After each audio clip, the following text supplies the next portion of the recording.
Bienvenue à vous dans ce nouvel épisode dédié à l'harmonie familiale et à la parentalité positive. Aujourd'hui, j'avais envie d'explorer avec vous quelque chose d'essentiel dans l'éducation de nos enfants, ce sont les routines. Oui, parce que qui parmi nous n'a jamais connu la course folle du matin? Vous savez, ces moments où on jongle entre les préparatifs avec nos enfants dans les pattes, un œil sur l'horloge pour être sûr de ne pas être en retard. Je crois qu'on a tous connu ça et on rêve également tous secrètement d'un matin et d'un quotidien plus zen dans ce tumulte-là.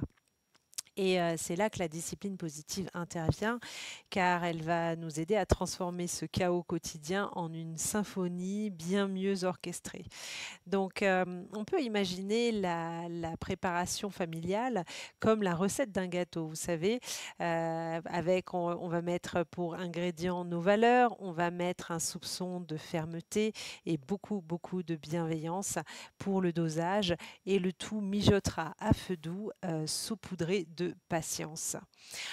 On peut voir la routine comme un adorable robot en peluche. J'aime cette image qui est à la fois amusante et très parlante parce que cet outil possède la structure et la force du robot, mais il est à la fois aussi doux et sécurisant qu'une peluche. Et ça permet à nos enfants de savoir à quoi s'attendre. Il y a dans la routine de la rigueur, oui, mais avec une dose de flexibilité. Je vais donc vous préparer, en fait, je vous ai préparé et vous présenter des outils concrets pour vous guider et guider vos enfants vers le sommet de l'autonomie parce que les routines vont aider à l'autonomie, à la confiance en soi de nos enfants. Et notamment, je voulais vous parler des tableaux de routine qui va permettre aux enfants de délimiter, en tout cas de décrire les tâches qu'ils ont à réaliser. On pourra aussi organiser des temps d'échange en famille pour partager les idées et les responsabilités de chacun. Et puis, quelque chose qui marche bien aussi, c'est de mettre en place des jeux de rôle qui vont inverser un petit peu les rôles entre les parents et les enfants et donner ces instants-là où les enfants vont se rendre compte de ce que ça peut faire pour nous, parents, d'être obligés tout le temps de répéter ou de dire ce qu'il y a à faire. Enfin, les routines sont très efficaces quand elles sont imagées, quand elles sont illustrées pour les plus jeunes enfants. Donc, une chose qui est aussi cruciale, c'est d'impliquer nos enfants dans ce processus créatif, et dans la création des routines. Ça va renforcer leur confiance en eux et on leur enseigne que chaque erreur est une opportunité d'apprentissage, hein. C'est quelque chose qu'on dit beaucoup en discipline positive.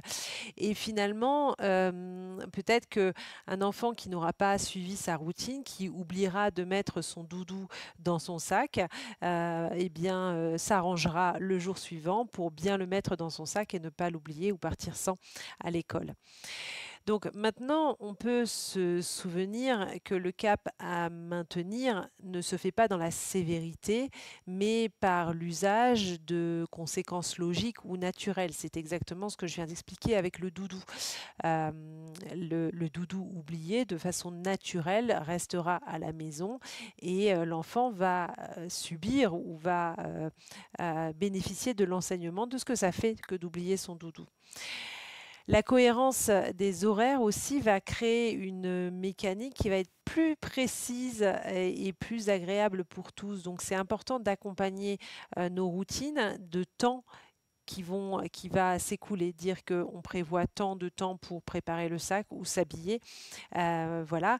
Il faut bien sûr prévoir et laisser de la place à l'imprévu parce qu'après tout, la vie, elle est faite d'imprévus, de choses inattendues. Donc, pensez dans vos routines à laisser un petit peu ces sas d'inattendu ou ces sas de décompression qui permettront de faire face eh bien, à ces moments-là où tout ne se passe pas exactement comme prévu.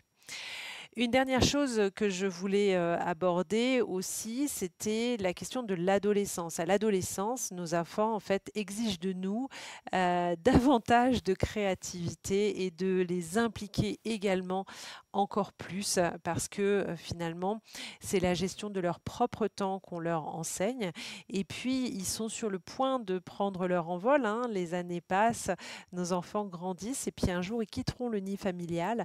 Donc, c'est essentiel de leur donner ces outils-là qui vont leur permettre de s'organiser, d'être plus responsables de leurs affaires, de leur temps et de développer leur autonomie.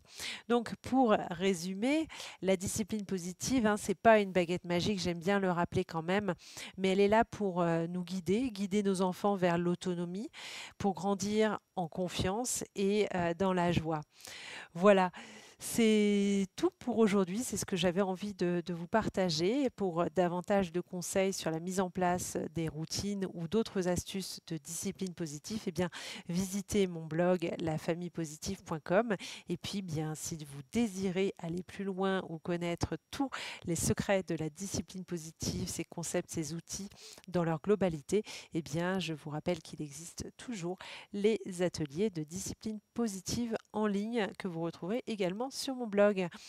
Allez, merci d'avoir écouté ce podcast. Je vous dis à très bientôt pour un nouvel épisode pour plus de joie et de sérénité en famille.